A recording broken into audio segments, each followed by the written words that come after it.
ମମିତା ଏବଂ ମୋନାଲିସାଙ୍କ ପାଇଁ ବିଜେଡି ଟିକଟରୁ ବଞ୍ଚିତ ହୋଇପାରନ୍ତି ଦୁଇ ଶଙ୍କର। ଜଣେ ହେଲେ ଜୁନାଗଡ଼ ବିଧାୟକ ଦିବ୍ୟଶଙ୍କର ମିଶ୍ର, ଆଉ ଜଣେ ତିର୍ତ୍ତୋଲ ନିର୍ବାଚନ ମଣ୍ଡଳୀର ବ୍ୟାଚଲର ବିଜେଡି ବିଧାୟକ ବିଜୟ ଶଙ୍କର ଦାସ। ଷୋଳ କଳାରେ କେହି କାହାଠାରୁ କମ୍ ନୁହନ୍ତି ଆଜ୍ଞା। ରସିକ ନାଗର ଭ୍ରମର ବର, ପାଦ ଖସିଯାଏ ପିରତି ପଥର, ପାନ ପତରରେ ମାରନ୍ତି ତୀର। ଦୁଇ ଶଙ୍କର, ନାରୀ ପ୍ରୀତି ତାଙ୍କ ଭାରି ଗଭୀର।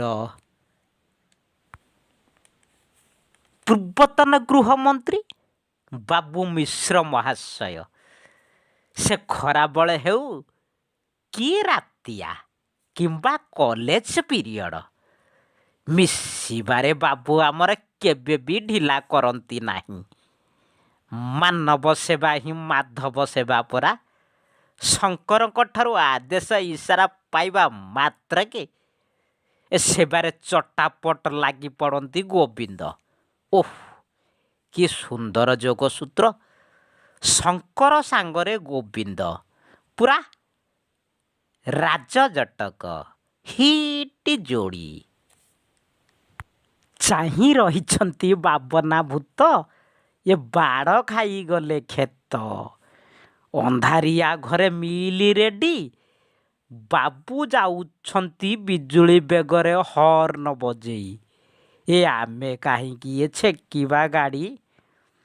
ସେଠି ଅନ୍ଧାରୀ ଗୃହରେ ଇମିତିଆ ଯନ୍ତ୍ର ଖଞ୍ଜା ହୋଇଛି ଯେ ବୁଢ଼ା ମଣିଷ ଗଲେ ୟଙ୍ଗ ହୋଇକି ଫେରିବେ, ଗଜା ଟୋକା ହୋଇକି ବାହାରିବେ।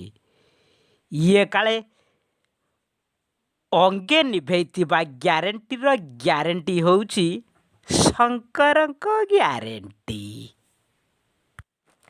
ବିଜୟ ଶଙ୍କର ଦାସ ୟୁଜ୍ ଉପରେ ଥ୍ରୋ କରିବା ତାଙ୍କର ପୁରୁଣା ଅଭ୍ୟାସ।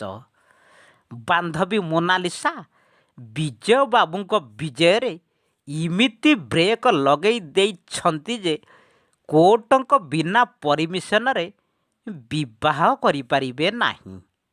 କଥାରେ ଅଛି, ଆରେ ଢାମାଣା ବୁଲିବାଲିକିରି ସେଇ ଅଗଣା।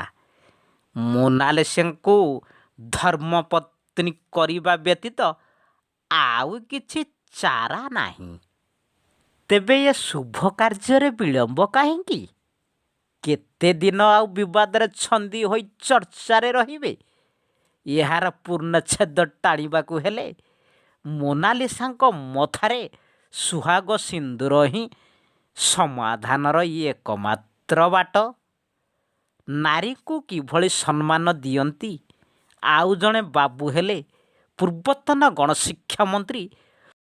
ଖାଆନ୍ତି ପିଅନ୍ତି କାହାର ନୁହନ୍ତି।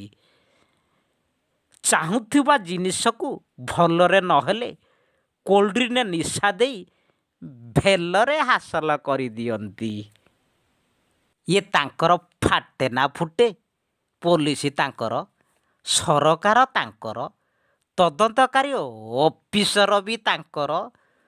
ଗଣ୍ଡା ଗଣ୍ଡା ପ୍ରମାଣ ଥାଇ ବି ଏ କାର୍ଯ୍ୟାନୁଷ୍ଠାନ ଜିରୋ।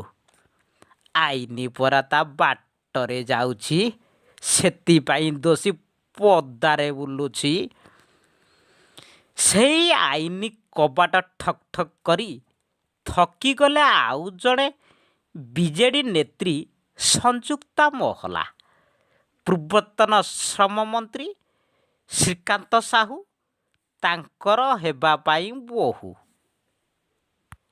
ବିନା ବାଜାରେ ବିନା ରୋଷଣୀରେ ପହଞ୍ଚିଗଲେ ମନ୍ତ୍ରୀ ଶ୍ରୀକାନ୍ତ ସାହୁଙ୍କ ଘରେ। ମହଲା ମୋହୁ ପତ୍ନୀ ନ ହୋଇ ତାଙ୍କର କେତେ ଯେ ସେବା କରିଛନ୍ତି ଏ ଦେଖାଯାଉଛି ବା ହୋଇ ଦାଉ ଦାଉ। ଅର୍ଚ୍ଚନା ନାଗଙ୍କ ମାଡ଼ରେ କାଳେ ଆକାଚା ହୋଇ ବାବୁଙ୍କର ଘା' ହୋଇଯାଇଥିଲା। ସେଇ ଘା'କୁ କୁଲମ ଲଗେଇଲେ ମଲମ। ଭଲ କରିଛନ୍ତି ମହଲା ମ୍ୟାଡ଼ାମ। ସେତେବେଳେ କେତେ ଆଦର, ଗୋଟା ପୁଣି ନିଜର। କାମ ଥିଲା ବୋଲି ପାଖକୁ ଆସ, କାମ ସରିଗଲେ ଦିଅନ୍ତି ଦୋଷ।